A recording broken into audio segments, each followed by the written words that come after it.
Good evening and welcome. I'm Jean McKnight, co-chair of this Housing Plan Working Group. And this is an open meeting held remotely per Governor Baker's executive order of March 12th, 2020, due to COVID, which has been extended to April 1st, that allows public meetings to be held remotely. All participants, and the people on the screen now are participants, are present by video conference. And I will take attendance by roll call.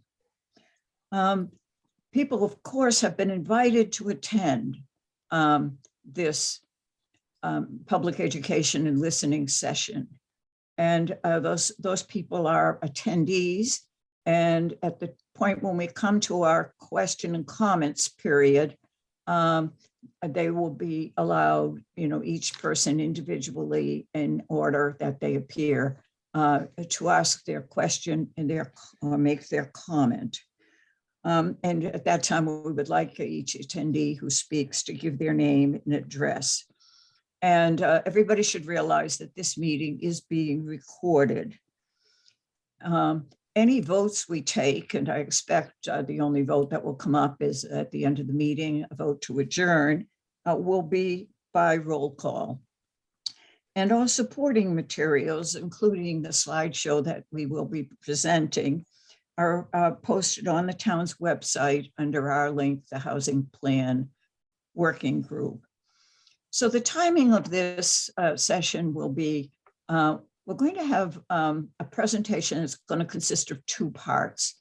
Natasha Espada, one of our staff, will present on affordable housing, some demographic information regarding Needham, to give us that background we need on this subject.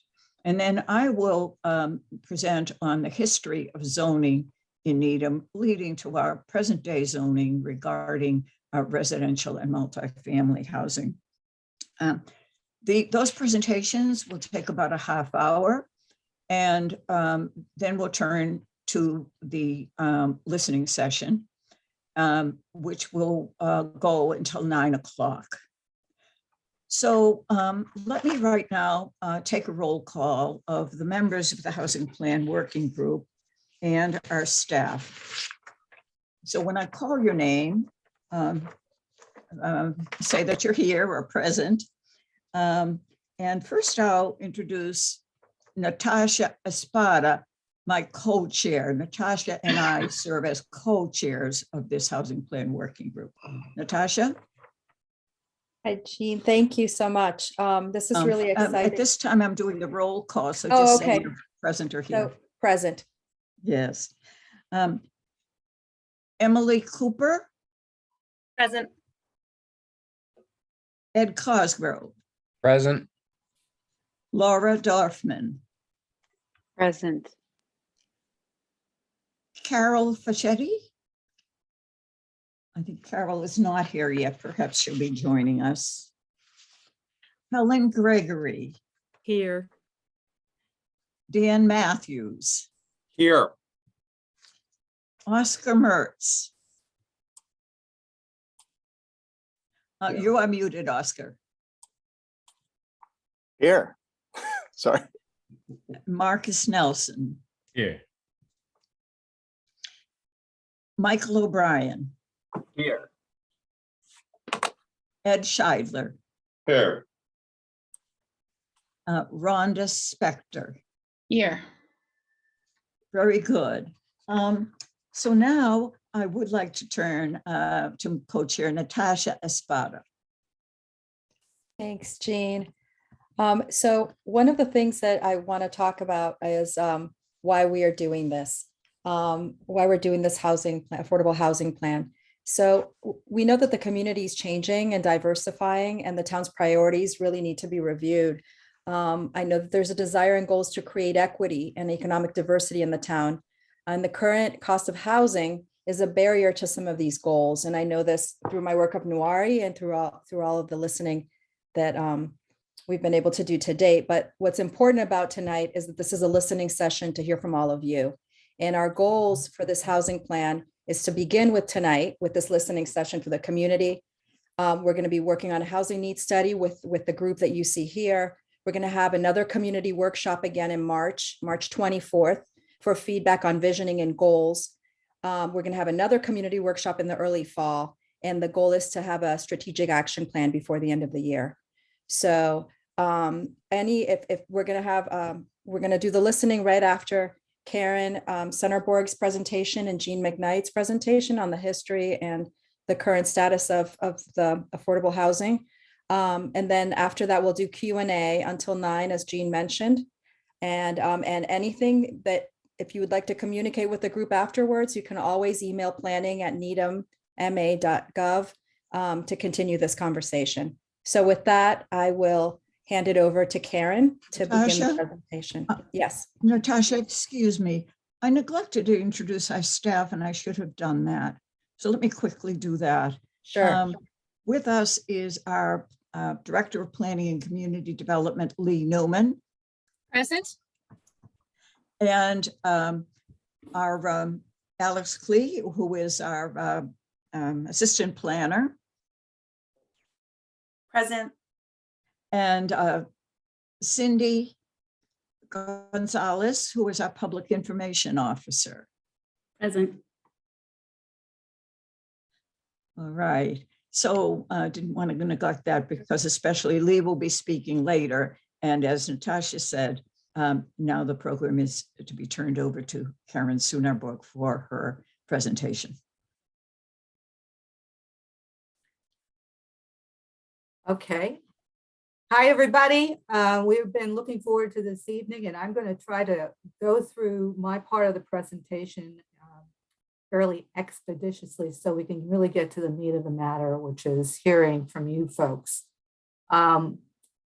So let's start with the first slide, Alex. So very basic. What is affordable housing? HUD's definition is if you're spending more than 30% of your income on housing costs, whether it's rental or home ownership, you have what's called cost burdens and you're living in housing that is not affordable to you. The definition that we typically hear about is that under Chapter 40B comprehensive permit law, which means that a unit is counted as affordable if it meets a number of requirements. One is that it has to be available to households earning at or below 80% of area median income. And area is the whole Boston area. It even includes some communities in New Hampshire, goes all the way down to the coastal communities, and goes all the way out to Framingham, for example. And I'll give you some examples in the next slide.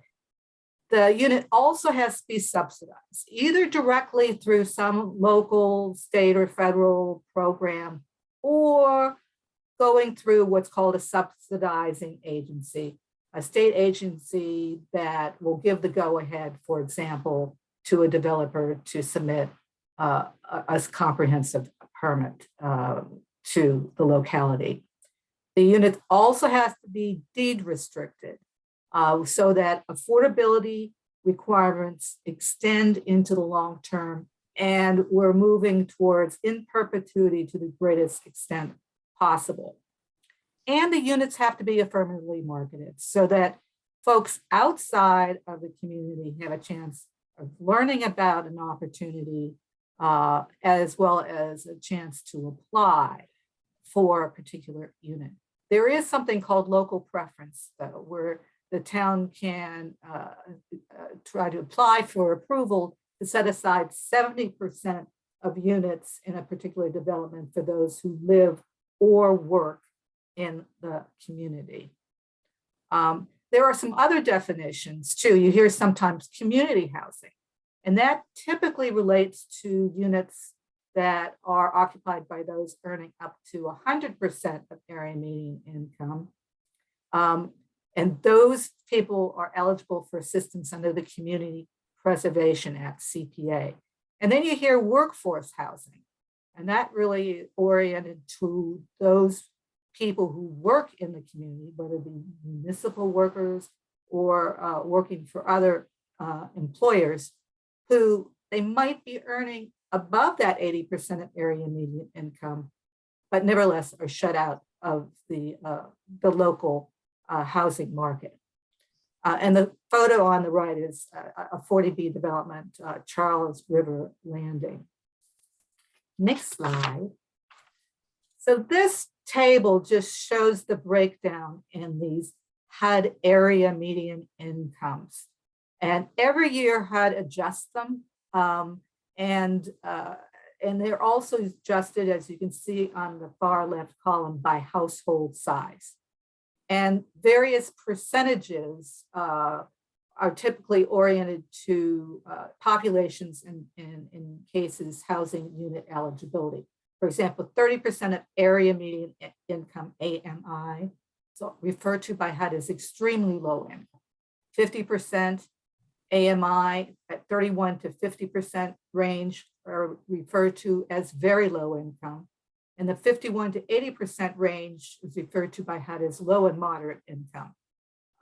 So for example, if you're a household of 3, and that's the average household size in Needham, the maximum you could earn based on the 2021 limits is 36,250 at 30% AMI, 60,450, and 90,950 at the 80% AMI level. I added the 100% AMI level that comes from the Community Preservation Coalition. If units are actually occupied by those above 80% of area median income, it can serve a pressing local need and be important, but they cannot be included on this list of state-approved subsidized housing inventory units. Next slide. So what housing does the state count as affordable in Needham? Of the 11,047 currently counted year-round housing units in Needham, 1,410 or 12.776% are included in the subsidized housing inventory.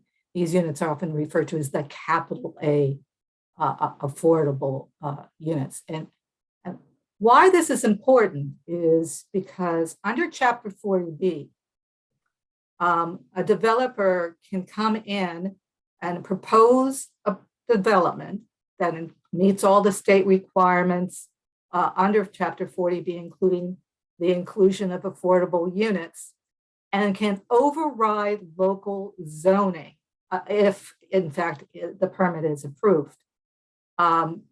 Now that the town is over that 10% affordability threshold under 40B, it's no longer susceptible to these overrides, but can choose the types of development proposals that come in that meet local priorities and preferences and work cooperatively to get a project that's going to really address local needs. I should mention that 40B is not the only way to produce affordable housing, but it is a good permitting tool. So the town has made great progress on this SHI. It's up from, in 2006, there were 425 units or 3.94% of the year-round housing stock, up to 841 units and 7.6% in 2015. The 20 census figures have only been released on a limited basis. And we are waiting for the census estimates that will give us a figure to count the year-round housing figure. We estimate that when that figure is released, that the 12.76% will decrease modestly, only to 12%, which will still leave a really good cushion for the town in going forward and remaining past that 10% affordability threshold. Just to mention that of the SHI units, the Needham Housing Authority manages 316 units. These are what's considered deeply affordable. They are oriented to households with incomes typically below that 50% of area median income. That very low income includes some extremely low income occupants as well. And the SHI includes 17 home ownership units at 1.2%. It's worth noting that when the state established 40B, there was this real need to kind of incentivize and try to ensure that multifamily rental development was happening across the state. So the 40B counts all units in a rental project towards the SHI, even though maybe 25% typically are affordable. In ownership projects, though, only the actual affordable units are included. The SHI includes 668 market rental units, therefore, which is like 47% as part of those 40B projects, compared to 742 actually affordable units. And if you just looked at the 742 actual affordable units as part of the year-round housing stock, that percentage is at 6.7%. The new rentals have really been important, though, in diversifying Eden's housing stock, and that is really worth noting. And 40Bs require that 25% of units be targeted to those with incomes at or below 80% of area median income, or alternatively, 20% can be targeted to those at the 50% AMI level. I should mention, though, that there are numerous projects throughout the state where the affordability is at 100% of all the units. These are typically in the case of sponsors whose mission is really driven to create affordable units, often at lower income tiers in that 80% level. That's done through multiple levels of subsidy, including some people might have heard of the low income housing tax credits. So that's worth noting as well. Next slide. So just to give you some demographic information on shifts, this is based on the release so far, the 2020 census figures that have mostly been done for congressional redistricting purposes. Eden's population, based on that count, was 32,091 residents, up considerably from 28,886 in 2010, and representing growth of 11.1%. And you can see at this figure on the right that there was kind of a spike in population in 1970, and then it was reduced and relatively flat until the 2020, where we've got this 11.1% growth to 32,000 plus residents. They released information that told us that 23,652 residents were 18 years of age or older and represented 74% of the population. And that's up from 20,747 and 72% in 2010, and a growth rate of 14%. On the other hand, those less than 18 years of age included 8,439 residents, and there was an increase of 300 of these children from 8,139 in 2010. And that was a lower growth rate of 3.7%. And there's been significant growth in minority population from 5% in 2000 to 9% in 2010 and up to 15% in 2020. And also those claiming Hispanic or Latino heritage included 1,223 residents, representing 3.8% of the population. And just some brief information on housing growth, once again, from the 2020 census. It counted a total of 11,891 units, and that's up 769 units, or 6.9% from 2010, and it's about the same as the growth across the state at 6.8%. Given that the population growth at 11.1% was higher than the housing growth level of 6.9%, one at an indicator of increased household size. And from building permit records, we learned that 98% of new single-family permitting between 2010 and 2020 involved tear-down activity. Clearly, housing growth was largely fueled by multifamily housing development, particularly the Kendrick 40B development pictured on the right, and the Modera Needham project, as well as some other developments that included some affordable units. Next slide. So just looking on housing cost trends, I think everybody is aware that costs are rising.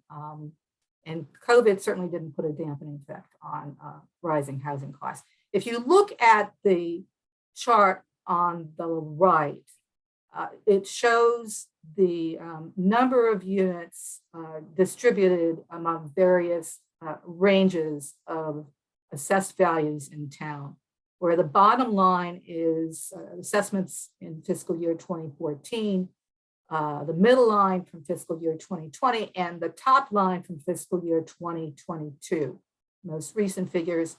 And you see the increase over time of values, particularly the uptick in numbers of units above $1 million. So those lines at the end, which is almost like a separate housing market. The median single-family house value was $1.3 million as of September 2021. That's up from 1,170,000 as of the end of 2020. And this is banker and tradesman information that tracks all sales across the state. And the median value is the middle value between the value in the lowest range to the highest range. I checked just before this, and it hasn't changed much as of December. Market rents are also high. For Chapter 40B developments, the range was $2,600 to $4,200 for Charles River Landing, and $2,200 to $5,000 at the Kendrick. The 1 and 2 bedroom units at the Modera Needham are starting at $3,200 and $3,600 respectively. Another example, 2 bedroom units in older buildings are at least $1,900, and that would require an income of approximately $84,000. And that assumes that the household's not spending any more than that 30% affordability threshold, and we added some utility costs. So while the income would be needed would be about $84,000, the median income of renters was $41,691 based on 2019 census estimates. 24% of all households had cost burdens as they were spending more than 30% of income on housing costs. And of these, 11% had severe cost burdens because they were spending more than half their income on housing. If you're looking at those earning at or below the 80% of area median income level, the cost burdens increase considerably to 60% cost burdens and 38% with severe cost burdens. So with rising housing costs, it is expected that there would be widening affordability gaps as well. We calculated based on a number of assumptions that affordability gap was $534,000 based on the difference between the median price single family home of $1.3 million and what a median income earning Needham household could afford, or about $766,000. That median income is from the 2019 census estimates at $165,547. And this gap is up considerably from $211,500 in 2014. If you're looking at the 80% of AMI limit for a household of three, the average household size, once again, it's about 3 persons, 2.79 persons townwide and 2.99 for homeowners.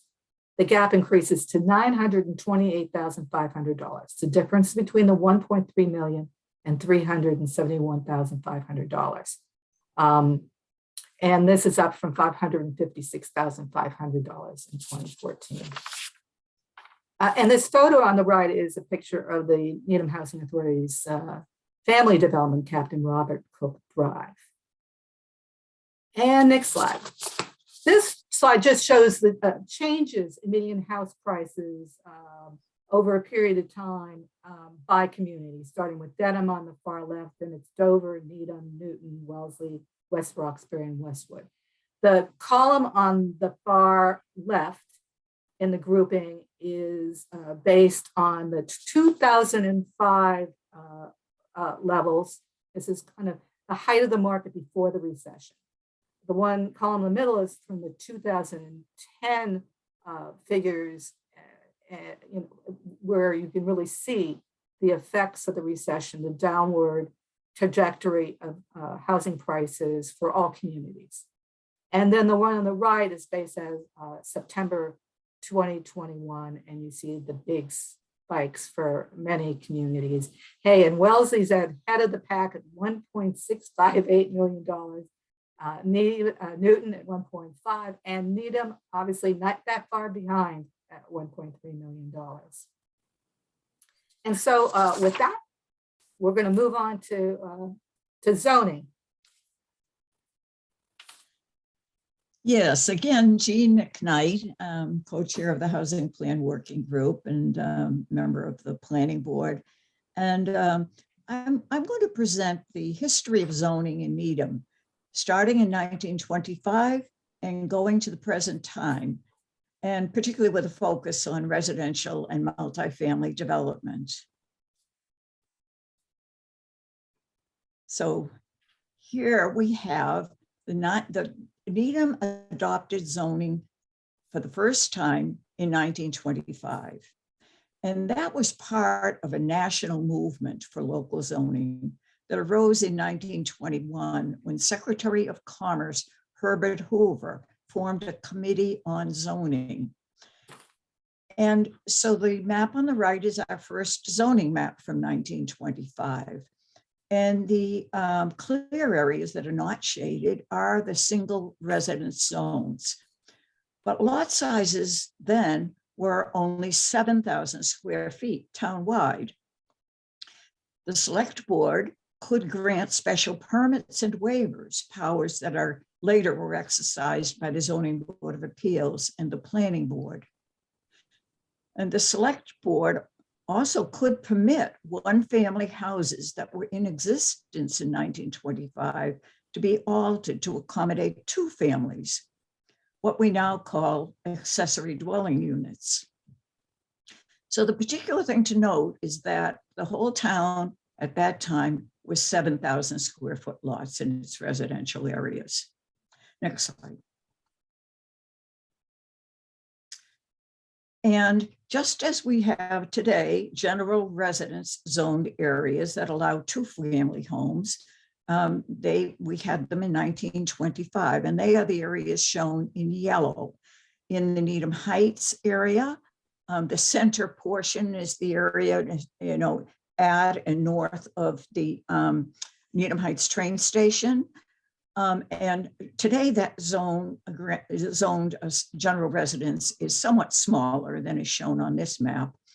And then also on the right over to the Charles River off Highland Avenue, you see a large yellow zoned area.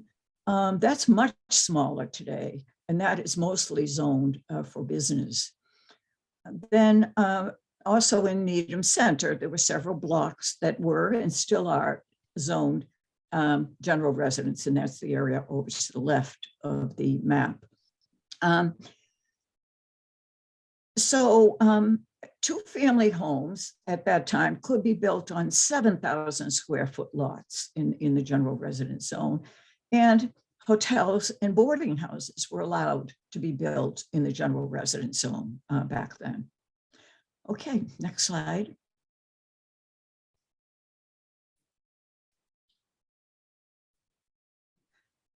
So, oh, there, yes, did we skip the business districts? There's a slide on business districts. I thought Sorry, it was Jean, worth yes. mentioning. Yeah, and these, they were concentrated in Needham Center over to the left, the area shown in black along Chestnut Street and in Highland Avenue and Chapel Street, and in Needham Heights, and then a small zone along Highland Avenue at the Newton line. Just a few blocks right on Highland Avenue at that time. The purple areas were zoned at that time for manufacturing. You know, we actually had manufacturing mills, particularly right north of Rosemary Lake. Now then, there was no circumferential Route 128. I mean, there may have been some roads, zigzag that were numbered 128, but we didn't have that highway going through our town. And the eastern part of town, that's now mostly zoned for business, you know, where TripAdvisor is and so forth, and you know, that whole area zoned for business, was at that time zoned single family and that large patch of general residence. And a large area over there to the right side of the map was held by Newton and Brookline for their waterworks. And Needham's waterworks was in that area where the golf course is now. So that's what our land was like in 1925. Okay, next slide.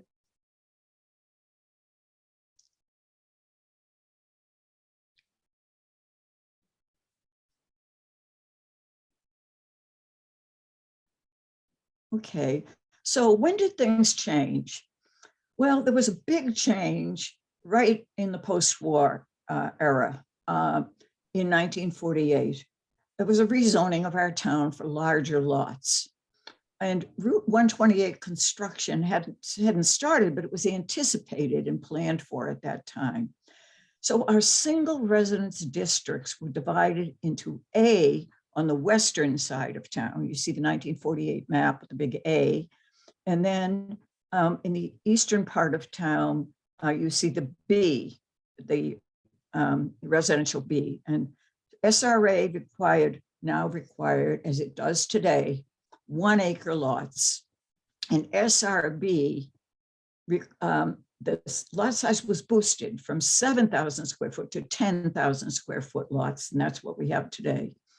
And the same with general residences. General residence dimensional regulations were amended to also require 10,000 square foot lots. And the zoning bylaw no longer allowed accessory dwelling units in single residence districts or hotel and boarding houses in general residence districts. So that was a big change in 1948. Next slide.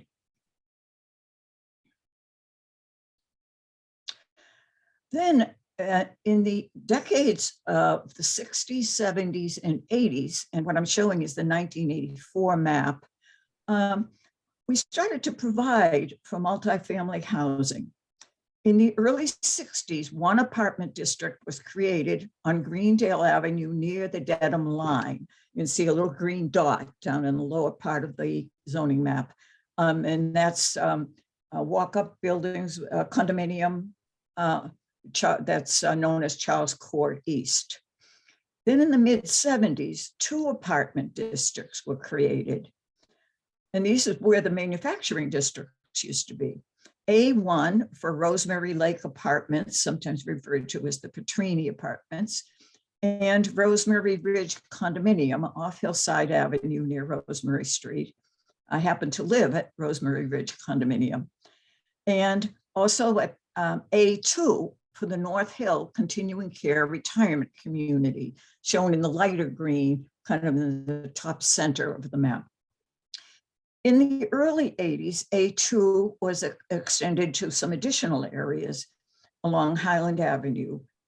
Highland Terrace, which is a townhouse condominium, that replaced the old high school that was torn down there, and Webster Greene, farther north east on Highland Avenue, which is 2 3-story elevator buildings. So we did provide for multifamily housing in a significant way during that time period. Next slide.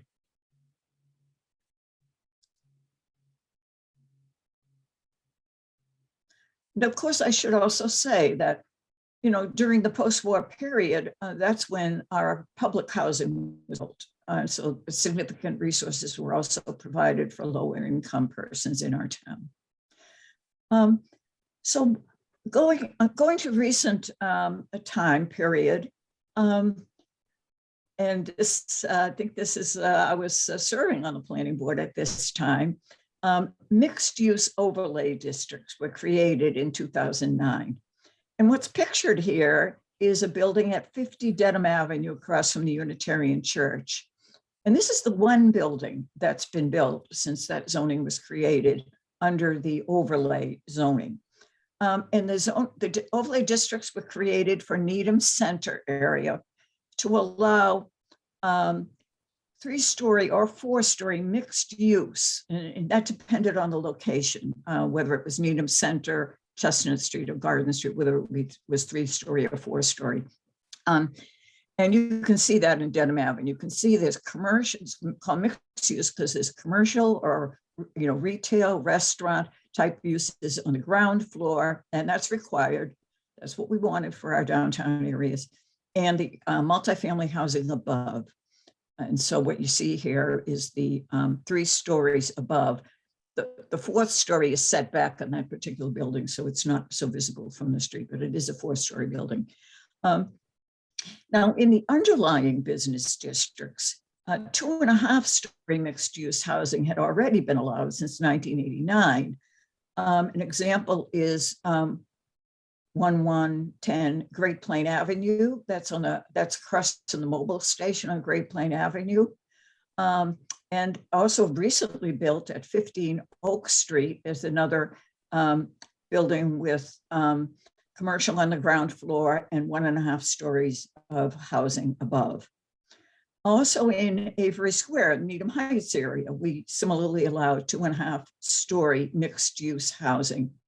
And there are a couple of examples there. One is at 868 Highland Avenue, that's above the framing store, kind of just across from the Avery Square Town Green there.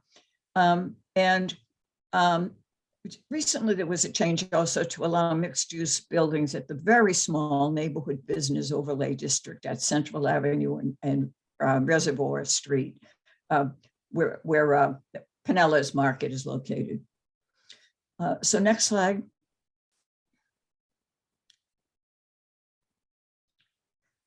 Now, we also do allow multifamily housing in a few of our business districts. In 2016, an overlay district was created off Highland Avenue, extending to the Charles River and the Newton boundary, where multifamily buildings or mixed-use buildings, it could be either, are allowed up to a total in the entire zone of 250 units. And this is the area, you know, with You Do It Electronics, Staples. No development has been proposed there yet. And then in 2021, I'm sure many of us remember, just a year ago, the Highway Commercial 1 zone was created for the Muzzy Channel 5 site, allowing, but not requiring, I mean, in either case is housing required in a development, multifamily or mixed use housing with an upper limit of 240 units. And we've seen no development proposal for that site yet. Now, standalone multifamily housing is also allowed in a small district called the Hillside Avenue Business District. And that's off Hillside Avenue near the Honeywell Street intersection. And here's an example of 400 Honeywell Street. It is under construction now, an 8-unit apartment building. Many of our business and industrial districts, however, prohibit multifamily housing. Next slide. We also have provided for age-restricted multifamily housing. I already mentioned that North Hill was rezoned in the 70s to allow the continuing care retirement community. There's no requirement that percentage of the units at North Hill be affordable, however. But in the recently created Elder Services District for the Wingate residences on Gould Street that was rezoned in 2010 to allow age-restricted independent living, 10% of the units are affordable, must be affordable. And a more recently rezoning 2020 for the Avery Square overlay district to allow the Carter's building on Highland Avenue to have age-restricted independent living units. We upped that percentage to 12.5% of the units being affordable. Next slide. So now I'm just going to quickly go over our districts and mention the where multifamily is allowed and what the affordability requirement is. So Highland Commercial 1, as I said, you do it Highland Commercial 1, that's the Muzzy site. 12.5% have to be affordable. Mixed use 128 overlay. That's the you do it electronics area, 12.5%. The elder services for Wingate, 10% affordable. Now the Avery Square business, you can only have rather small buildings, but there's no affordability requirement. And the same thing as I showed you the photo on Hillside Avenue business, no affordability requirement. Next slide. Now this is where we allow mixed use development by special permit. I mentioned that small district neighborhood business where the Pinellas Market is. You can have a 2.5-story building, mixed use. Needham Center business, same thing, 2.5-story, 1.5 floors housing. In Needham Center business, the underlying zone, we've got underlying zone and overlay. In the underlying zone, there's no affordability requirement. But in Needham Center overlay A, where you can have a 4-story building, there is a 10% affordability requirement. Needham Center B, where you can have a 3-story building, that's right around the town hall, 10%. Garden Street overlay, which is right across my residential area, 3-story buildings, 10%. Chestnut Street business, this is the underlying zone where the development was just built at 15 Oak Street. No affordability requirement. Lower Chestnut Street overlay, you can have a 4-story building and 10% affordable. And although I say this is by special permit, in fact, if it's up to 5 units, it is by right in the Lower Chestnut Street overlay district, but anything bigger than that requires a special permit. Next slide. So I'm just going to, I have to be quick because we got to finish. We got to go to our listening session. I just want to tell you what districts we have that do not require any do not allow, multifamily housing is prohibited. So we have our industrial zones on Reservoir Street, on Highland Avenue, near the intersection of Arbor Street. This is, heading out toward 128. Hillside Avenue at Rosemary Street. And that district goes from Rosemary Street along Hillside Avenue almost to West Street. And Crescent Road, which is a small industrial patch off West Street. Denmark Lane is zoned industrial off Maple Street. Somehow that got to be developed, I don't know when, for multifamily residential condominium, actually. And then we have Industrial 1, which is Gould Street, north of the MBTA right-of-way. That's north of the Muzzy site, on the other side of the MBTA right-of-way.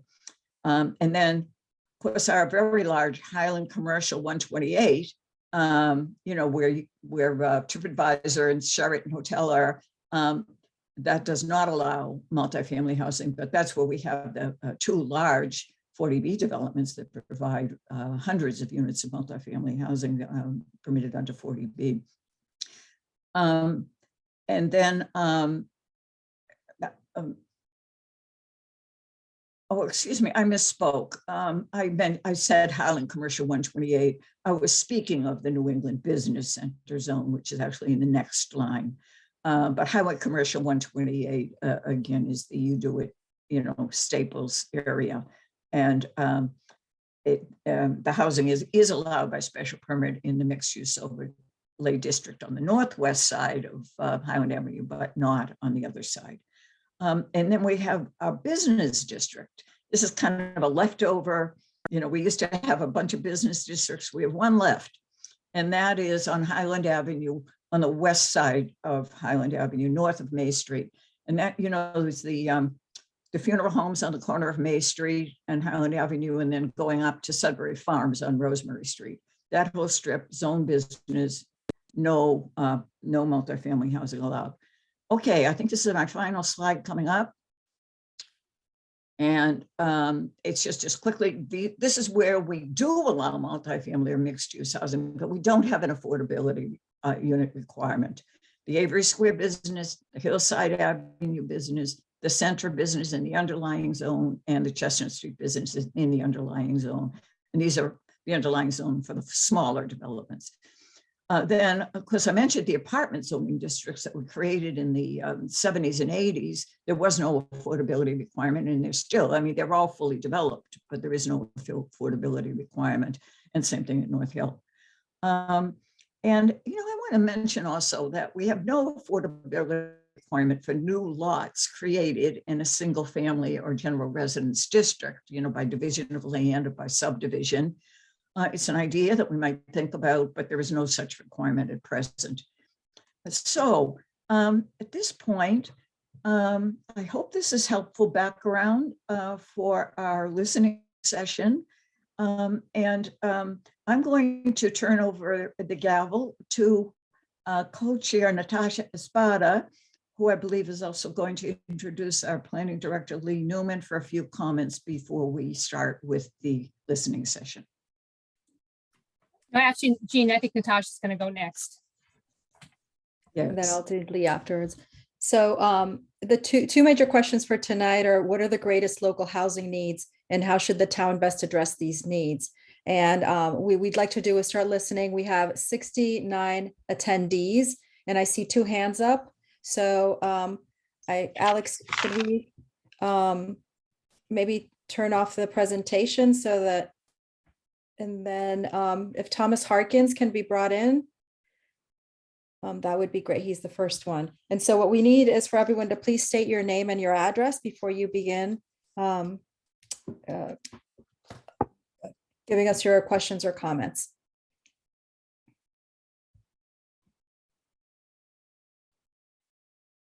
Alex, you're bringing them in, right? Each one individually? Yep, I'm just trying to bring in Thomas Harkins. Mr. Harkins, sometimes, depending on the device you're on, it asks you if you want to become a panelist, and you have to say yes if it does ask you.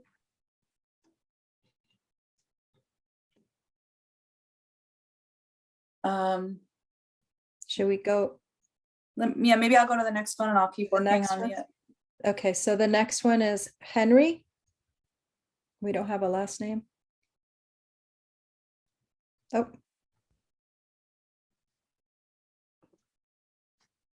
And people do have to unmute themselves when they. Hi, can you hear me now? yes. Henry Reagan, I live on Bennington Street. My question goes to the last 2 slides that Ms. McKnight was showing, where it talked about properties that either did not allow for multiple unit housing or didn't allow for affordable housing. And I'm wondering, given that that's a lot of property and a lot of potential for building those kind of housing, what would it take in order to change those designations so that if we did as a town want to build either multiple unit housing or affordable housing there, we would be able to? And thank you. Jean, will you like to take that question? Or Lee? Yes, it would take a zoning bylaw amendment. And typically zoning bylaw amendments require a 2/3 vote.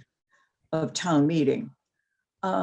And typically amendments are proposed by the planning board. And it may be that will be the result of this year-long process the Housing Plan Working Group is going through, that at the end of that process, we will have some proposals for rezoning of some of our areas.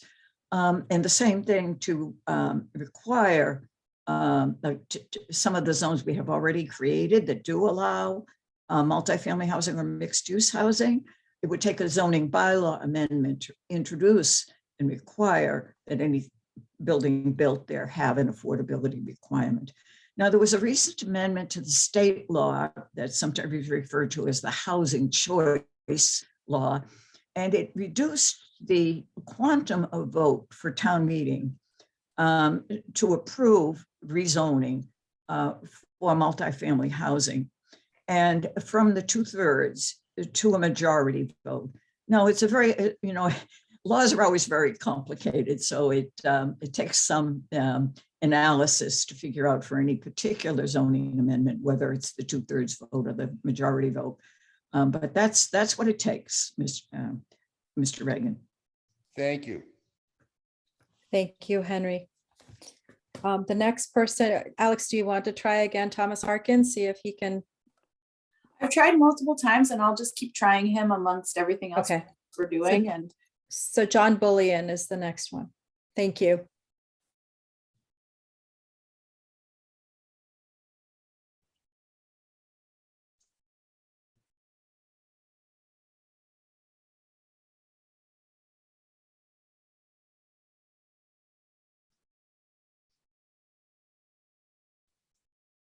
Great. I see Mr. Bullion. Good evening, everybody. Thank Good you for evening. doing this evening. John Bullion, 86 Peacedale Road, former select board member for 18 years. And I was very pleased to see Karen's charts, Karen's presentation, showing and supporting basically the work that the board has done for many years over the past number of years. We set out on a path to not only meet the elements of 40B under the 10% guidelines, but exceed it. And clearly, for the comparison communities that Karen showed, we are number one, at least in the communities that were on that chart. That being said, it's always been my feeling that we should continue adding levels of affordability as new projects come before the town. That being said, one of the things that I wanted to comment on with respect to the chart, Karen, is I was intrigued by the cost burden percentages that you showed. And what that seems to support, based upon the information that I've received during the pandemic, is that we have a significant percentage of the population that has been dealing with financial insecurity because of the pandemic and due to the many factors relative to the pandemic. And now we moved into a different stage of our pandemic, which now includes substantial inflation. So one of the things that I have seen personally, as somebody who's lived in this town for many years, and I'm sure others have, is that our real estate taxes are going up and seem to be going up a lot. Now, I know through many of the actions that I and the board put forth that, yes, we bear some responsibility for that.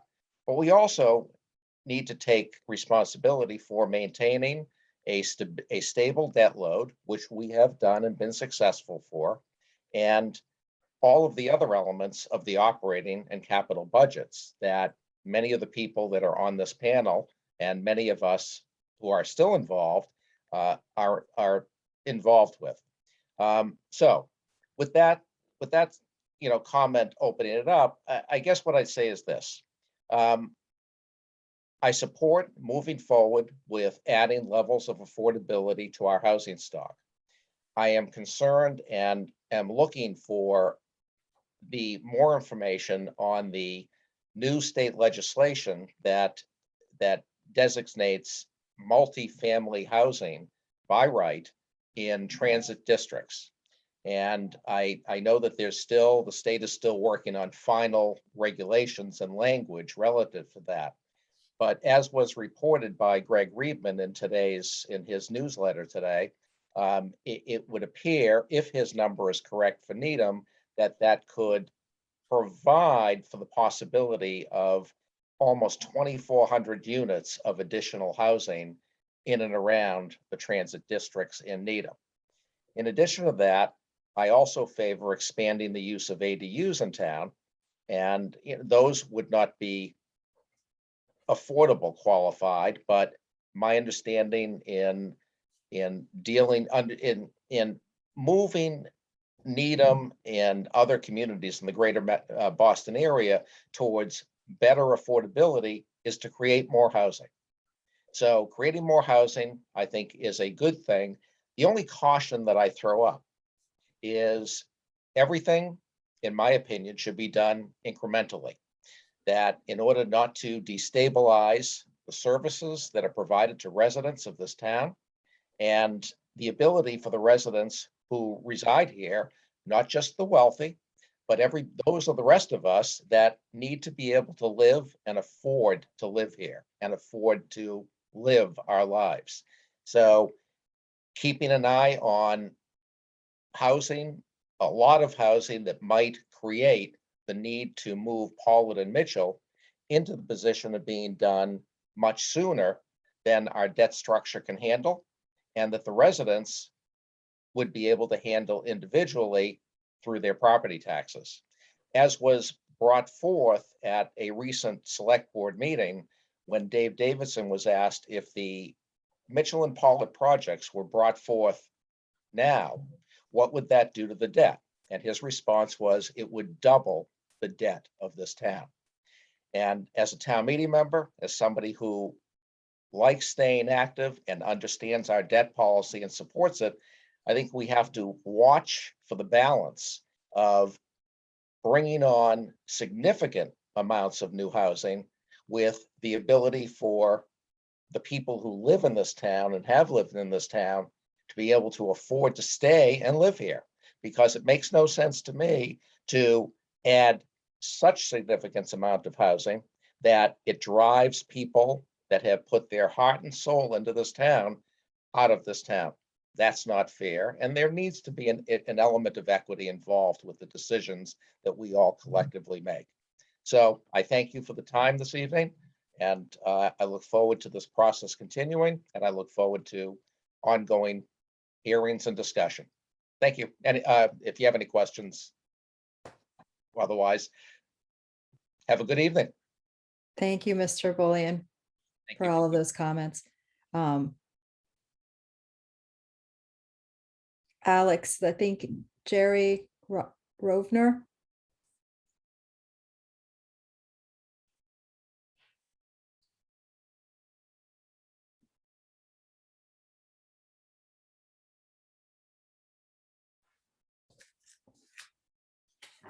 I think they need to unmute. Yeah, perfect. Okay, Hi. Please state your name and address, please. yes, my name is Jerry Rovner. I live at 48 Cynthia Road.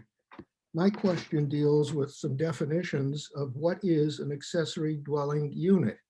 Does it mean that it has to have a separate entrance, a separate bathroom, a separate kitchen? And has any work been done on establishing what an ADU really is going to encompass? Thank you.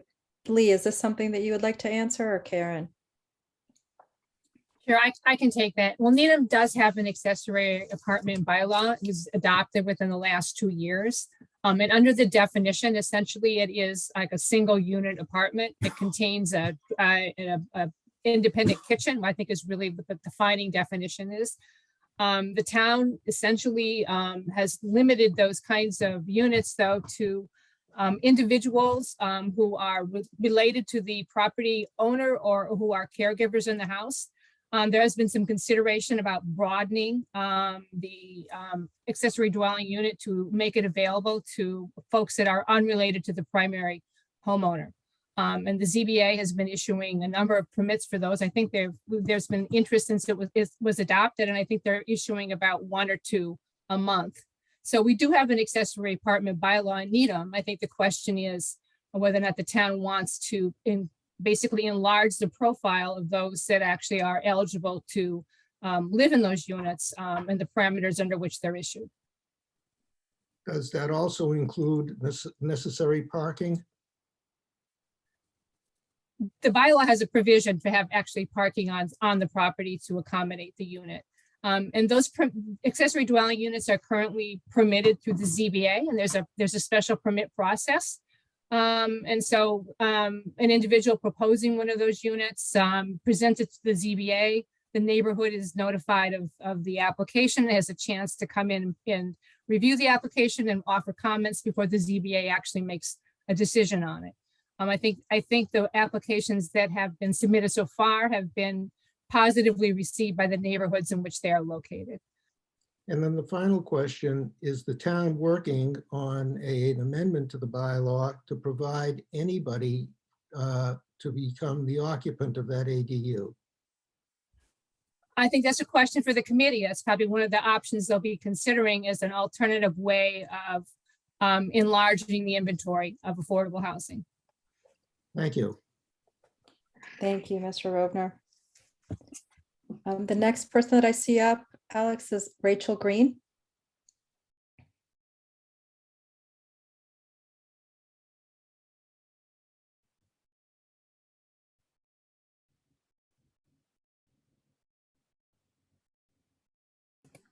Hi, Ms. Greene. Hello. Hi, I just wanted to speak on, I really think that the planning. Excuse me, Ms. Greene, can you just state your name and? Oh, yeah. My and name is address? Rachel Thank you. Greene, and I live at 55 Sargent Street. Perfect, thank you. Yeah, I think there should be a really strong stance on racial equity. And I think in terms of like zoning, there should be like as much zoning reform as possible. I think the new MBTA bill is a good start. But I think having like as much density and opportunity for just more units is going to be beneficial to the town, even if, you know, whatever like side effects come from that, like maybe people in town aren't used to that much housing, but I think the benefits really outweigh those concerns there. And I think the group could also look into like reparations programs. Could be something, you know, to look into. And yeah, that's it. Great, thank you, Ms. Greene. Natasha, this is Alex. I wondered if I could try for Thomas Harkins, just allowing him to speak as an attendee and not actually moving him over. Sure. Just to give a new option a try since. So, Thomas Harkins, you might be able to speak now if you could give it a try.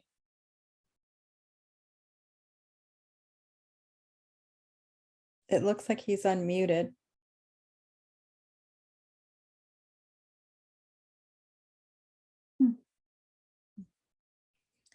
Well, let's try again after Okay.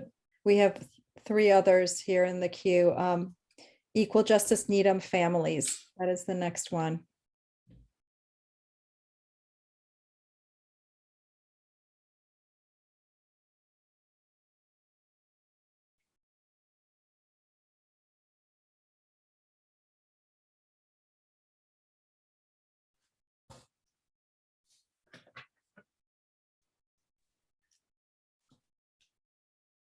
Hi, my name is Peter Olive. I'm at 133 Thornton Road. I logged on to Jill's computer. She's Equal Justice Needham, but I'm just speaking as a concerned citizen, not Equal Justice Needham family. Sorry. Thank you so much for all the great work you guys are doing. I really appreciate it. It's awesome. And Gene, the history of the zoning laws, very cool. Question popped up. In 1948, when we changed the zoning, I know no one knows this, but it just begs the question. When we changed the zoning, can you guys hear me okay? Yes, we can hear you. Well, When you guys, when we changed the zoning from a 7,000 square foot up to 10,000 and 1 acre, it just begs the question, what motivated that? I know probably nobody here on this board knows the answer to that, but I'd love to try to research that. Maybe the Historical Society could dig into that, but it just smacks of racial segregation to me. I know we've seen racial covenants in the past that excluded Black folks from moving and buying property in Needham, and the covenants were explicit, or they were kind of not explicit. They were, minimum number of properties, minimum size of property, things like that. So anyway, I guess I just want to say that I'd like to echo what Rachel Greene said. I'd like to try to look at some remedies for some of our past racial discriminations. Needham is a very segregated town, and I think we need to try to fix that. And I'm looking for solutions from this board. Thank you very much. Thank you so much, Peter. Jean, do you remember why it was changed? And is that some, Jean has a lot of knowledge, so I just want to make sure she might already have an answer. He sure does. Thanks for referring to me, Natasha. I am fascinated by this history, and I very much want to research it further. I don't have the answers. I know that once 128 came in, pollution resulted to the water supplies that I had mentioned. And our water supply was moved up to the Wellesley line where it exists today and provides us with a good source of water. But that pollution couldn't have been an issue in 1948, it seems to me. So I don't fully understand. I would love to work with Gloria Grice, our wonderful town historian, to see what the local papers were saying then. What was the town meeting? What kind of history is there of the action at town meeting at that time? But I don't have any answers right now. Thank you, Jean. Thank you. Thank you, Peter. So I see here also Deanna Alex is the next person.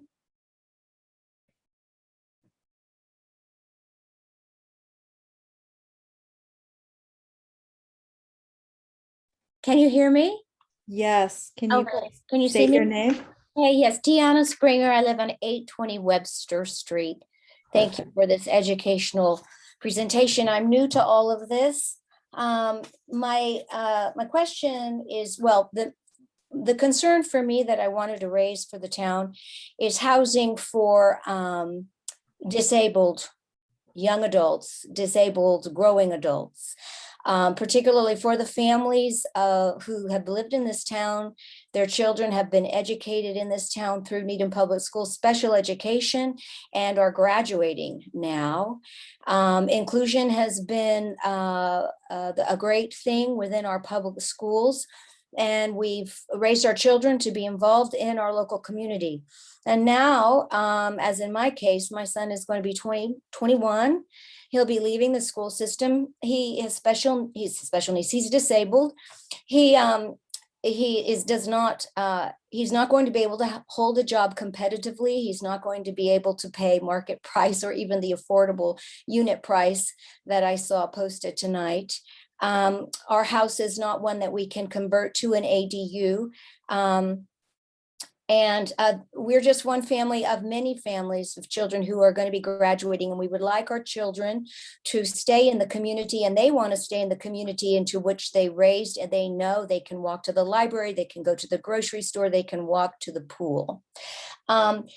So I want to know how, I don't even know if you're aware of this. There's a housing shortage for disabled people. These are the children, young adults who are not going to qualify for priority 1 housing via the Department of Developmental Services. They are not severe enough, but they are not able to live independently. Some can live independently, but they are not going to be able to work competitively. There is no housing for them. And so we're trying to find solutions. And so I wanted to raise this, make you aware of this and see how we can work. Families coming up through the CPAT can work with you to find housing. for our kids who want to stay here. Thank you so much. Lee, I don't know, or Jean, I don't know if there is any information or any work that has been done in that sector, but I think this is great for us to know as a committee. Thank you.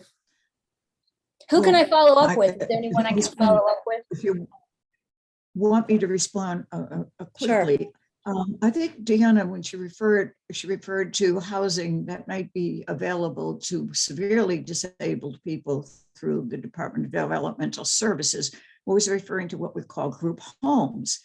And there are group homes in Needham, and they in fact count toward 40B.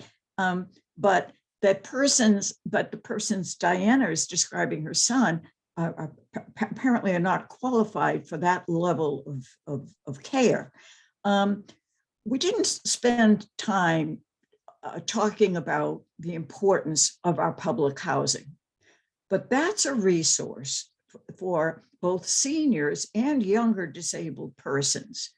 And our housing authority is seeking funds, has a plan for renovation and even reconstruction of some of its properties that will create more opportunities. And that's something that this town, it doesn't necessarily involve zoning changes. It might in a couple of cases, but it's something certainly that needs support in this town. And Deanna, you telling your story really helps that effort.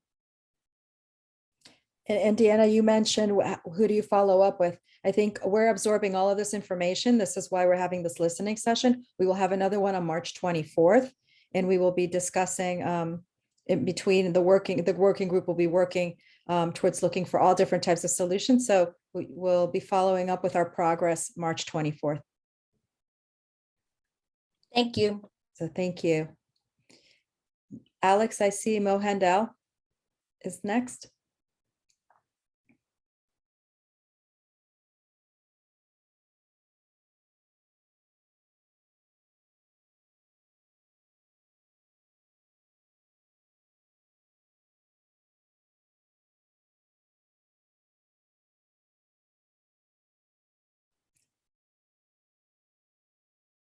Hi, Mo. I think you're on mute still. How's that? Perfect. Sorry about that. Mo Handel, 3 Rosemary Street. Thank you very much for letting me speak. I've been very impressed by what I've heard so far. I also want to call out Jean McKnight, who gave a wonderful history of our current zoning and our current situation. I just want to speak to a couple of issues. One is a nagging concern I have about starter housing stock, and I'll just put that into a personal observation. I live across the street from a house that served as a starter home for 5 or 6 families in the time I've lived here. That house is very soon to be on the market. I guarantee you it will not be a starter home when it's rebuilt after it's torn down. There are 7 or 9 houses on the market in Needham. The problem we face as a community with respect to starter homes, at least, is the land is far too valuable. That's a regional issue, but as long as that's the case, anything that goes on the market, if it's going to be affordable to a family who is less than relatively high income, it's going to go to a developer and it's going to be ripped down. And until we come to a common solution on that issue, we're going to lose the housing stock, the starter housing stock. Secondly, with respect to diversity in the town, I think it's clear that the town is becoming increasingly racially diverse, which I think is a highly positive thing. But while that's happening, we're becoming increasingly or decreasingly economically diverse. The people who are moving to this town are relatively wealthy people. This town is becoming a very wealthy, affluent suburb. It already is a relatively wealthy, affluent suburb. I'm not putting a value on that one way or the other, but it's a reality. And it's because the area around Greater Boston, particularly around 128, calls for that in terms of economic incentives. We need a regional approach to addressing those economic incentives. And until we come to that, any local solution we come up with is going to produce very expensive small units. The best example I can think of is the Maple Street and Great Plain Avenue. What is the value of those units on the market now? They were built as little condominium units. They're very, very expensive units. That's not going to go away as long as there's an excessive demand among people who have a lot of resource. Lastly, well, I think I'll end it there, but I'm very, very glad that this committee is in process and is looking at this issue. We have a lot of work to do as a community. I think we've come a long way on creating housing in Needham and creating housing alternatives in Needham. That doesn't mean our work is done. And I'm glad you folks are taking that up. And I support your efforts. Thank you. Thank you so much. So I see Peter O'Neill, Alex, is the next.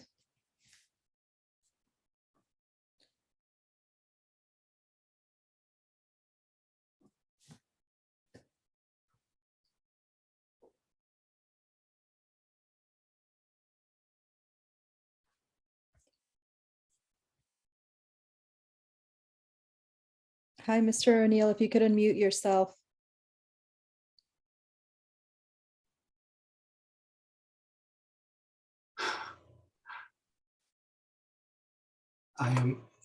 I think we can hear you. If you could state your name. Okay, I am Peter O'Neill. I live at 198 Fair Oaks Park. I don't see me, but can you hear me? We can hear you. Oh, good. You're We better don't off not see you, but seeing we me. can Thank hear you. you. Yes. Okay. I actually had a question regarding the MBTA community that I think John Bullion addressed. And hopefully this is a short question with a quick answer. Does it function essentially as 40B, that if somebody comes in and wants to build a multi-unit complex within a half a mile of one of our stations, that the town can't say that's not suitable for zoning? They can override that similar to a 40B? Jean, would you like to take that? Do you want me to answer that, Sure. Natasha? I've read the law. I've read the proposed regulations. No, it would not work like that. If the town doesn't meet the standards of the law and the regulations for having a certain rather high number of multifamily units within a half mile of its public transit resources, and by the way, that includes the bus line, then there are certain grants that the town will no longer be eligible to get. And I don't know to what extent our town has relied and really cares about getting those grants, but that's the enforcement. It does not allow developers to come in and simply build there in those locations. It encourages towns to rezone so that they will meet the standards, so that they will be eligible for those grants. Okay, and I hadn't intended to ask this, and it came up with Deanna, who's a friend, and regarding group homes. As the parent of a special needs child who is more intellectually disabled than physically disabled, and about to want to live independently, this may not be the appropriate forum for this question. And if you want to pass on it and point me to the right person who can help me, that would be fine. But is a group home something that requires a special permit? Jean, I'll let you. No, I believe not, because a group home is simply a home. And actually, even in our zoning bylaw, we have a certain number of unrelated people who can live together. And that's fine. It's just considered a single family house. I think it may be 4 unrelated people, but some number like that, 4 or 5. So the persons, and I know group homes. I have a sister who lives in a group home. My brother, now deceased, lived in a group home. Generally, there are 4 people living together with staff who do not live there. And that's perfectly allowed in any house in our town. Okay, so would the staff person be considered one of the unrelated people? No, because they I mean, they would have overnight staff. I mean, for people who are so disabled that they need overnight staff, somebody would be there, but they don't live there. Okay, thank you. Thank you, Mr. O'Neill. I'm looking here and I don't see any other.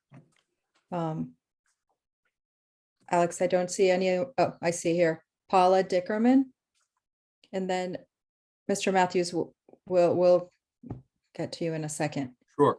We have two more, Mrs. Dickerman and a person named Lewis.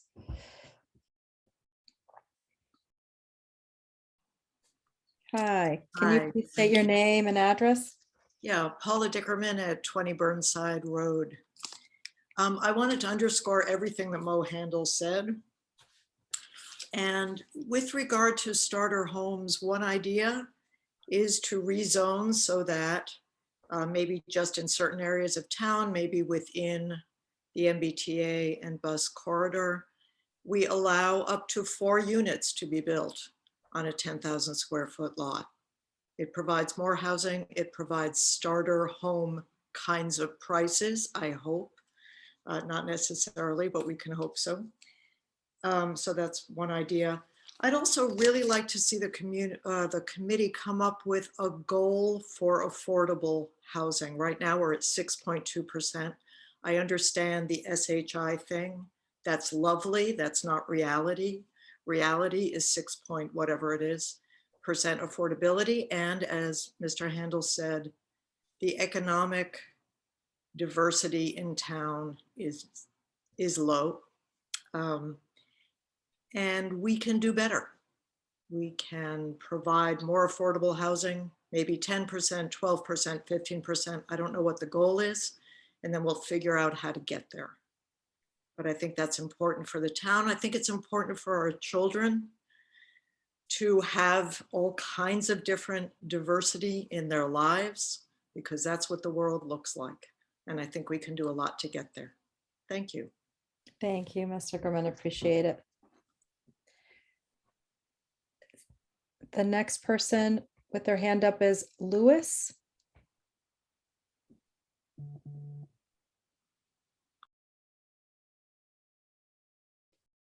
And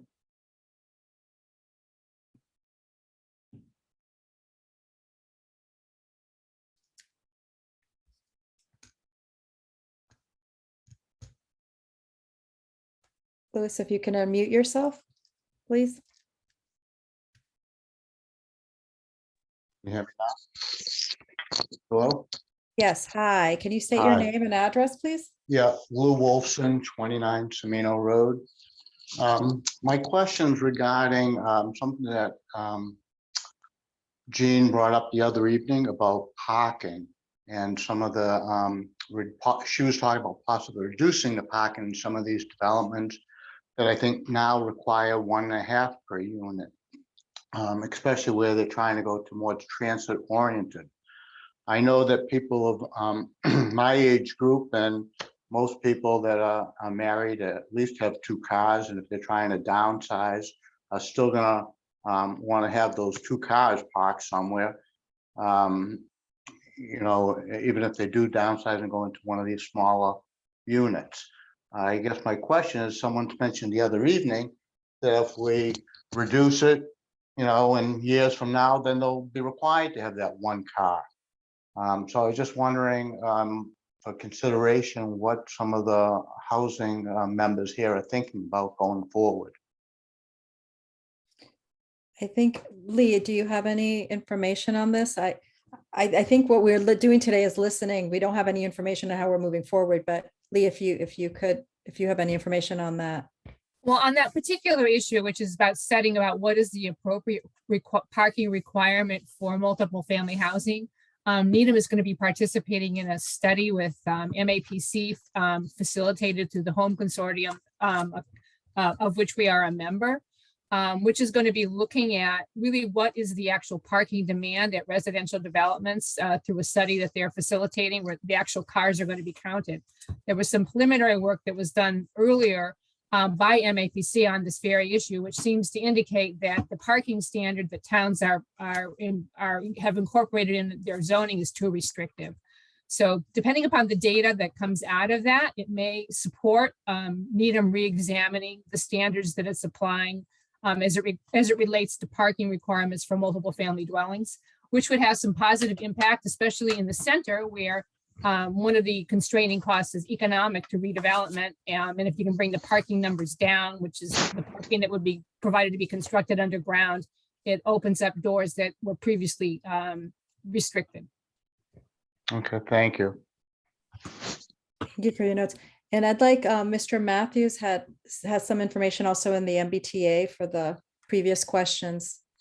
Sure. Thank you, Natasha. There were a couple of questions addressing the current initiative from the MBTA around MBTA and the DHCD to encourage greater housing allowed densities near T stations, which in Needham would include our commuter rail stations. That's a process that's really just at its very beginning. The state has issued guidelines just within the past couple of weeks. It's an 11-page document that I think a lot of people are trying to wade through now. If you Google MBTA multifamily zoning, you will be able to find it and try to kind of figure out its implications. It's a draft. So there's going to be a lot of work and adjustment to this, presumably before it becomes the force of law. But it is a priority for the current governor's administration. So presumably their target is to finish it up and have it implemented this year. It does affect questions such as the ones of should we allow, say, in our general residence, where we now have 2-family as of right, should we be going to 3-family, or should we have more areas zoned for apartments near train stations? Those are the questions that are raised there. And the state definitely wants to try to implement that as part of a regional way to affect the housing supply. Thank you. Thank you, Mr. Matthews. That was really helpful. So I'm looking and I don't see any other questions. Please raise your hand if you have any questions. We'd like to hear from you and we'll pull you into the meeting. We'll give it a couple of minutes. Or while we're waiting for any other questions, does anyone else from the working group have any comments or thoughts that they'd like to share tonight?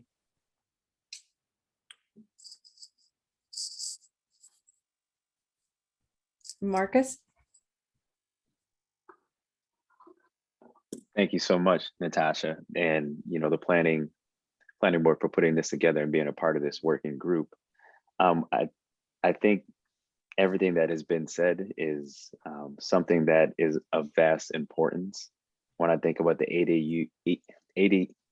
ADUs, sorry about that, and things that can happen sooner than later, and things that we can kind of improve and give maybe not whole homes or single family homes, but having the opportunity to have people move into those parcels and be a part of the community in that way, I think is something that is really important. I think about the zoning bylaws and the amendments and changing that and what it would look like going to town meeting. And what I've seen, especially in the past year, is that so many more people are using their voices and being involved and just have such a intuition or have the opportunity to let all of us know, how important it is to make Needham a place, a destination place. And for people from all different walks of life, all different cultural experiences, socioeconomic statuses, and be a place where we can thrive and aspirationally do that together. And it's not going to happen unless we make these changes, unless we tackle these tough decisions, which this working group is going to be a part of, and this town seems like we are really committed to. So this being the first step of that process, getting the input from all of you is extremely important, and it is so appreciated. And knowing that the next time that we meet and discuss out with all of you will be in March, But know between now and then, this group is going to be doing a lot of work behind the scenes to take all of the input that you put in and, really do our best to have, more answers to your questions. And for someone like Dee, who had brought up very good points, and Peter O'Neill, and making sure that when we're thinking about diversifying Needham, we're thinking about all of our people. We're thinking about everyone, persons of disabilities. We're thinking about the diversity from a racial lens. We're thinking about like Mo Handel said, about our, socioeconomic and our lack thereof of diversity when it comes to the economic side. And I think this focus and this work is just going to do something for this town that has been, building over the years. And I think this is, this year, in the next year or so, is where we're going to really be able to take that step where we can see tangible changes. And I'm just happy to be a part of that and just so appreciate it. I appreciate all of you for being here and using your voices to let us know, what we need to do and what our town needs to kind of push forward. Thank you, Marcus. Appreciate it. And I agree with you. I see 2 hands just went up. So Ross Donald is the next person to come in. And for those of you that don't feel comfortable speaking in public, again, you can always email the planning department, and we will give that information before the end of the meeting as well.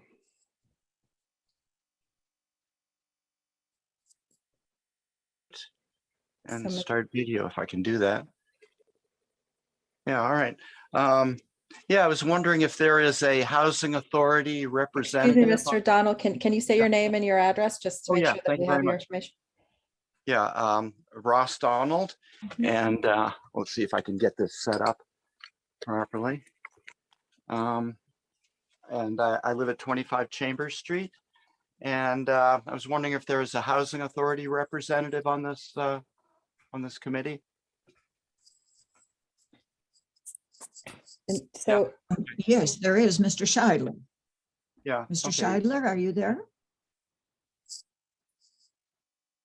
Yes. we have a housing authority. He was. Question for Mr. Scheidler. No, I was just wondering if he was here. Maybe I'm not getting the full gallery perspective. Okay, good to see him.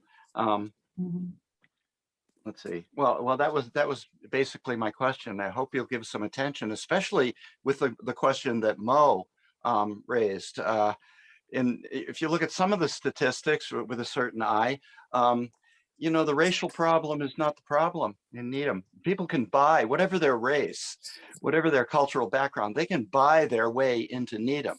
A poor person can't buy their way into Needham. So that's going to be perhaps a more difficult than the committee can address. But that is the issue. Where's the workforce going to come from? I would like to. Well, anyway. Thank you for taking up this job. Thank you. The next person that I see here is Cynthia Landau.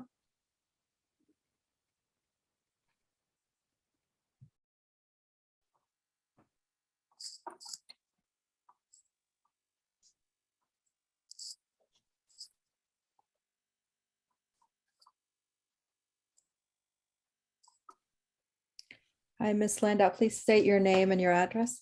Okay, my name is Cynthia Landau. I live at 57 Pine Street in Needham. I have one quick question and a couple of comments. The question is whether tear downs in Needham, if a developer buys a house and wants to tear it down, can he tear any house anywhere in Needham down as of right, or are special permits required? Can somebody answer that quickly, and then I have a follow-up for that? Yeah, sure. Lee, would you like to answer that? Sure. If it's a conforming lot and the structure that's going to be placed on that property is going to conform after it's reconstructed, then it can be done by right. It does not require any special permit. Okay, so one thing in thinking about the loss of starter houses and things like that is that perhaps we could consider having some sort of a moratorium on tear downs in order to look specifically at, I see so many really nice small houses that are perfectly habitable, could easily be renovated and rehabbed for a family, for new homeowners that could be saved rather than torn down. And I wonder if there's another way to look at that and look at maybe requiring special permits for tear downs and having, being able to have some dialogue about that. Beyond that, I just wanted to say that I'm so grateful for what you people have done here tonight. You've put an awful lot of work into this, and it's wonderful to have you looking at all these issues and working on them. I think everything that everybody said was really important, and all the issues that were brought up were really important. I would like to just stress a couple of things in terms of, as we move forward with this, I think we have to be mindful as we really increase population, first of all, about how far we want to go with that and how big a town we really want to be. I think of Needham really more as a small town and a little bit more on the rural side. And it seems that we're gearing up for growing ourselves into more of a city and a much more densely populated town. So I'd like to be able to have some dialogue. That's not to exclude anybody from coming in either, but I'd love to be able to have some dialogue about how big we anticipate getting and how big, what we would like to see there.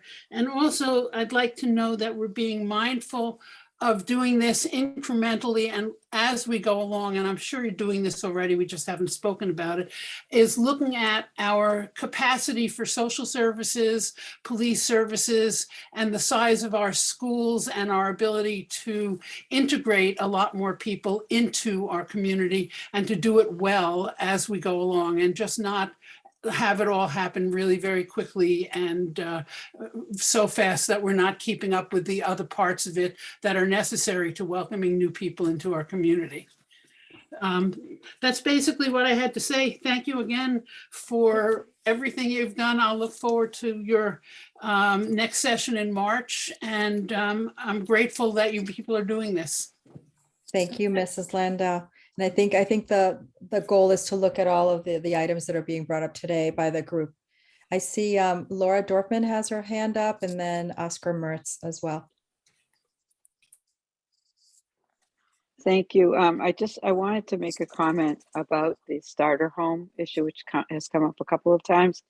I also serve on the Historical Commission, and right now the bylaws do not prevent any type of delay or review unless the home to be torn down is listed on the inventory of historical buildings.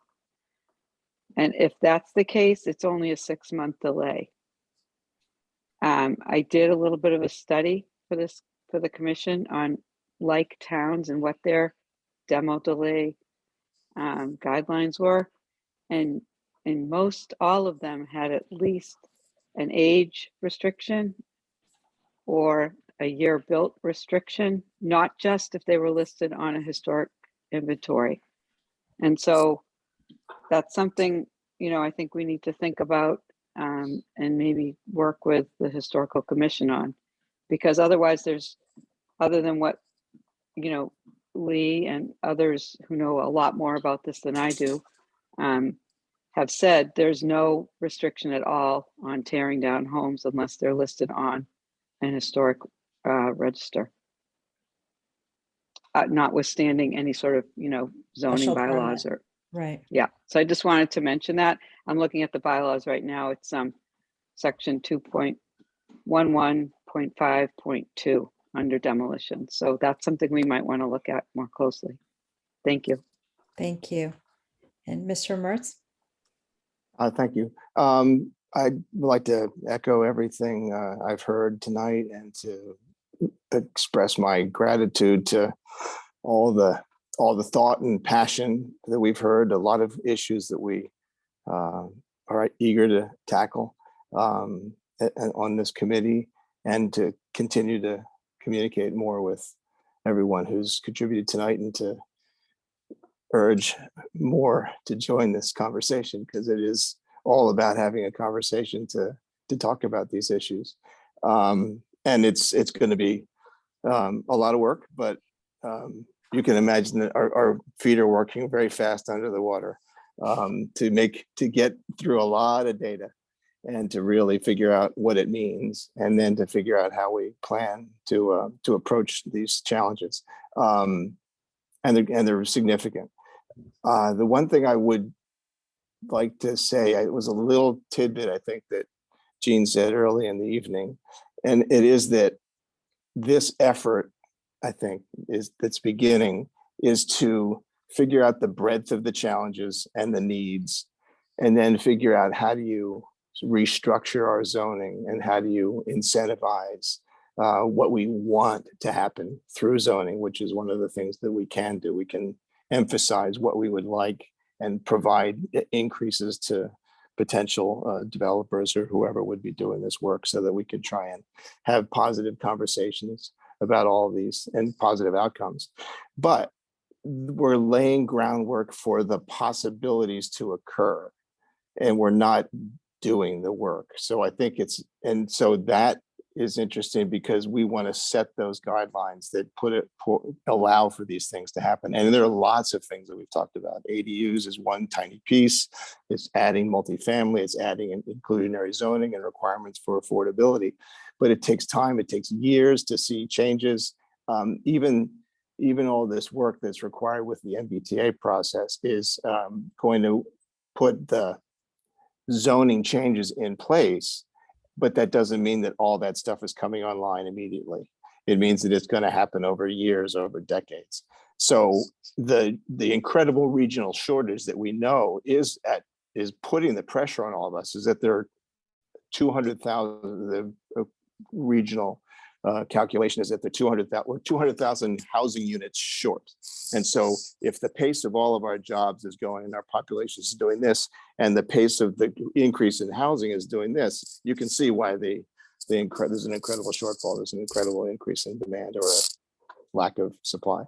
So we are looking to see how we can position ourselves to be smart, to address all these challenges, and then lay the groundwork through the zoning reform, and then see how this will happen and encourage this to happen. But it does take time. So when we are, and we do need to know what the impacts are on schools and on our services. So I think we can be proactive about that while we're doing all of this. I think we have to be looking at all of our different committees and groups, and understanding the data across all of our services, so that we make these decisions wisely. And thank you for everyone who spoke tonight. Thanks. Thank you, Mr. Morris. And I agree. And I think that part of the reason why this committee was put together was to have a lot of diverse voices. And then part of the reason why we're having this listening session, in addition to the further sessions that we're going to have, is to be able to get even a broader net to understand all of the issues. And hopefully this committee, with all the information and experience that they have, we can divide and conquer some of these issues, so that we can, be able to make a significant amount of progress this year, because it is a lot to tackle. Mr. Matthews, please. Sure. Thanks, Natasha. And I really want to thank everybody, because this is a lot of information, a long evening, and a long way to go. A couple of things that really stand out to me that I hope might be areas of focus are a couple of things. It's been said, and I'm really sort of repeating some things that have been said, but mainly for emphasis. The issues we're dealing with are based on a regional problem in Greater Boston, a shortage of both subsidized and moderately priced units. We had to do our part, and we had to meet in meeting that regional need, and we had to help meet local needs as well that are specific to us. A couple of things that are really in the near term for me are, it's important for the town to support the Needham Housing Authority, which is a separate agency, but there are a number of areas in which we can be helpful in implementing their full 2019 capital plan, which provides decades of deferred maintenance and capital improvement, plus additional units on land that they already own to meet housing needs for some of the lowest income people in our area. And then I would encourage people to watch this MBTA transportation-related density program. I know that it's going to be worrisome in a lot of places. It's complicated, but one of the issues that we deal with is, and that's a cause of the regional housing shortage, is that there are 101 separate zoning authorities inside of Route 495. And everybody is in a kind of a, we'll let the other towns do it because we don't want the schools, we don't want the costs, we don't want the traffic. Well, no, that's got to be shared out. And if this MBTA guideline can be worked out in a way that provides some additional density, whether it's 3 or 4 family units or small apartment buildings or whatever, closer to T stations throughout the region, this might be something that improves things and shares burdens to the extent that there are burdens for all the communities, but makes life better for all the people that live here. So again, I want to thank everybody for their patience and participation, and thank you very much. Thank you so much, Mr. Matthews. So I don't see any other questions from the attendees. Any of the other panelists have any thoughts or comments before I hand it over to Lee?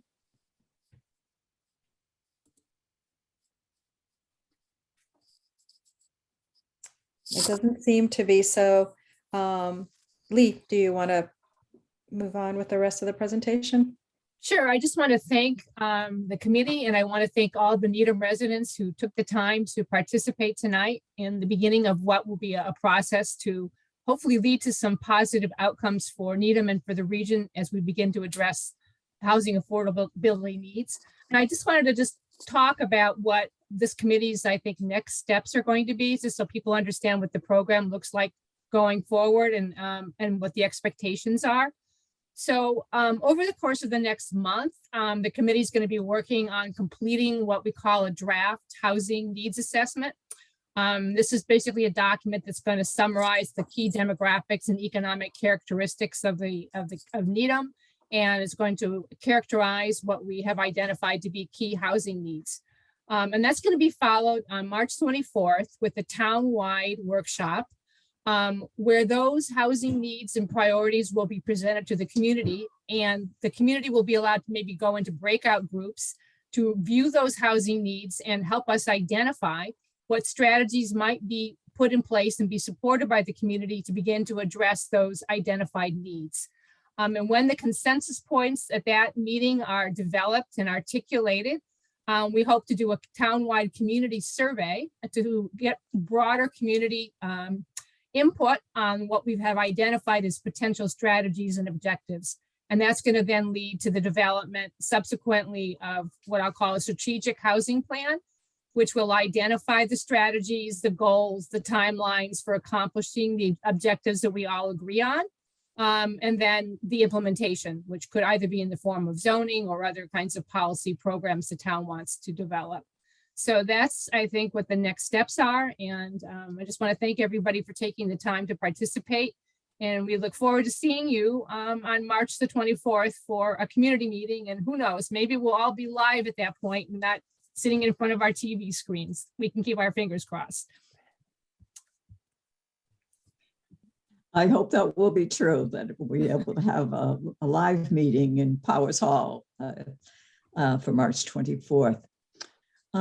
If that's all and the other members are all set, if anybody else wants to do a final comment, you're welcome. Is there any final comment that anybody wishes to make before I ask for a motion to adjourn? I just want to say this has been fantastic, really interesting to listen to, and amazing comments and great input from everyone. And it's really been a good thing to listen to, and I feel like I've learned a lot about what people care about. So thank you to everyone who participated. Good. All right. Well, at this point, then I ask for a motion to adjourn. So moved. Second. Is there a second? Second. Second. I will do a roll call on this. Dan Matthews. Yes. Oscar Mertz. Yes. Ed Carsgrove. Yes. Michael O'Brien, Yes. Natasha Espada, Yes. Emily Cooper, Yes. Rhonda Spector, Yes. Marcus Nelson, Yes. Ed Scheidler, Yes. Helen Gregory, Yes. Laura Dorfman, Yes. and Carol Fischetti. Yes. We stand adjourned. Good night, all. I'm so glad we had good attendance from our group and from the public. Thanks, Gene. Good night, everybody. Thank you, Jean. Thank Thanks you. Good all. night. Night, everyone. Thank you. Good Night. night.